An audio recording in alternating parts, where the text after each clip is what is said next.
छल झारे ले करतानी ढीला अपन पीला गारे ले ढोड़ी पर बैठ के हुंकारी पारे ले एमे बीड़ी बारे ले रे छौड़ा साउंड पर सुता के चारे राउंड मारे ले आओ साउंड पर सुता के चारे राउंड मारे ले रे छौड़ा साउंड पर सुता के चारे राउंड मारे ले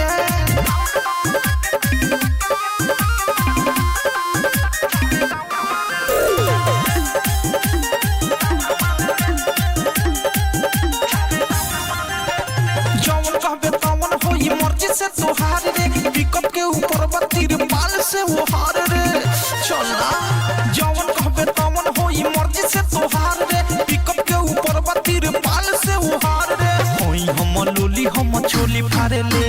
चाड़ी लगा के अगाड़ी चारे ले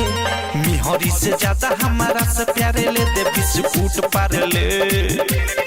रे छौड़ा साउंड पर सुता के चारे राउंड मारे ले आओ साउंड पर सुता के चारे राउंड मारे ले रे छौड़ा साउंड पर सुता के चारे राउंड मारे ले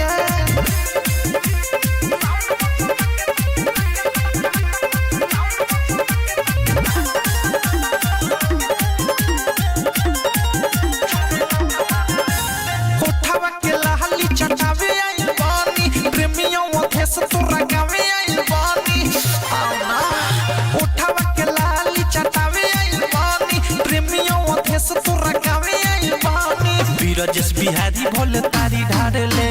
लहंगा में हमारा तू अंडा तारे ले एक नहिया जुतु चुमा चारे ले गुल का तू हार ले